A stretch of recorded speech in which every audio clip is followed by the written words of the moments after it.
നമസ്കാരം. ഇന്നത്തെ recipe chicken പാൽക്കറിയാണ്. എനിക്ക് തോന്നുന്നു എല്ലാവർക്കും അറിയുന്ന ഒരു കറിയാണ്, പക്ഷേ ബുദ്ധിമുട്ടാണെന്ന് കരുതി ഉണ്ടാക്കാതെ മാറ്റിവെക്കുന്ന ഒരു റെസിപ്പിയാണ്. ഞാനൊരു സിമ്പിൾ റെസിപ്പി പറഞ്ഞുതരാം. 1 കിലോ ചിക്കൻ ആട്ടോ എടുത്തിരിക്കണേ. അതിലേക്ക് ആവശ്യത്തിന് ഉപ്പും മഞ്ഞൾപ്പൊടിയും ചേർത്തിട്ടുണ്ട്. ഉപ്പ് ഞാൻ മുമ്പേ കുറച്ച് ചേർത്തിട്ടുണ്ട്, അതുകൊണ്ട് കുറച്ച് ഇട്ട വീഡിയോ മാത്രമേ ഞാൻ കാണിച്ചിട്ടുള്ളൂ.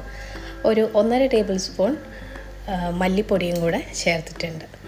ഇനി നമുക്ക് മുളക് പൊടി ചേർക്കാം. മുളക് പൊടിയും ഈ പറഞ്ഞ പോലെ തന്നെ എരിവനുസരിച്ച് ഞാൻ കാശ്മീരി മുളക് പൊടിയാണ് ചേർത്തിരിക്കുന്നത്, അതുകൊണ്ട് ഒരു 2 ടേബിൾ സ്പൂണൊക്കെ ചേർത്തിട്ടുണ്ട്. ഇനി ഇഞ്ചിയും പച്ചമുളകും അരിഞ്ഞതൊന്ന് ഇട്ട് കൊടുക്കാം. ഈ റെസിപ്പിയിൽ വെളുത്തുള്ളി, ഉള്ളി വക ഐറ്റംസ് ഒന്നും തൊടിയിക്കണ്ട കേട്ടോ. ഇനി കുറച്ച് വെളിച്ചെണ്ണയും കൂടെ ഒഴിച്ചിട്ട് നന്നായിട്ടൊന്ന് തിരുമ്മിയെടുക്കും.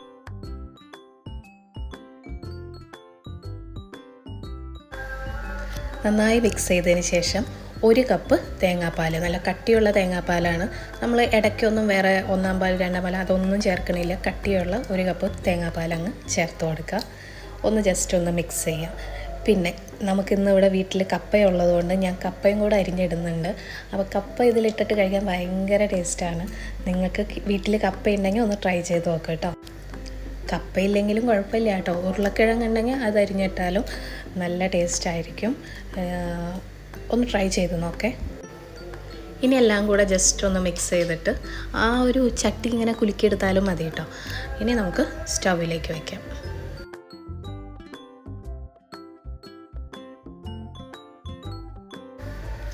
കറി നന്നായി തിളച്ച് വരുന്നുണ്ട്. എണ്ണ ജസ്റ്റ് ഒന്ന് തെളിഞ്ഞു തുടങ്ങുമ്പോൾ നമ്മൾ കുറച്ച് ഗരം മസാല കൂടെ ചേർത്ത് കൊടുക്കണം.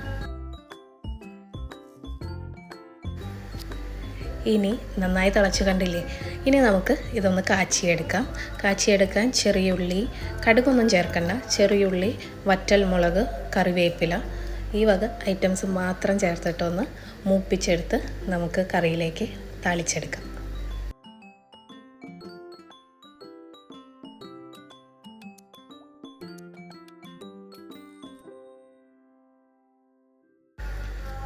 കുറച്ച് മല്ലിയിലയും കൂടെ ചേർത്തിട്ട് നമുക്ക് സ്റ്റവ് ഓഫ് ചെയ്യാം കേട്ടോ. പള്ളിയിൽ നിന്ന് വാങ്ക് കേൾക്കുന്നുണ്ട്. ഇന്ന് വെള്ളിയാഴ്ചയാണ്. നിങ്ങൾക്ക് കേൾക്കുന്നുണ്ടോ എന്ന് എനിക്കറിയില്ല. കേൾക്കുന്നുണ്ടായിരിക്കണം. ഇതിൽ ചിക്കൻ കഴിക്കണേലും എനിക്കിഷ്ടം കപ്പ കഴിക്കാനാണ്. ഭയങ്കര ടേസ്റ്റായിരിക്കും. ഇതുപോലെ മീൻകറിയിലും ഈ കപ്പയിട്ട് വെച്ച് കഴിക്കുന്നത് ഭയങ്കര ടേസ്റ്റാട്ടോ. അപ്പോൾ ഈ റെസിപ്പി എല്ലാവരും ട്രൈ ചെയ്ത് നോക്കുക. Thank you.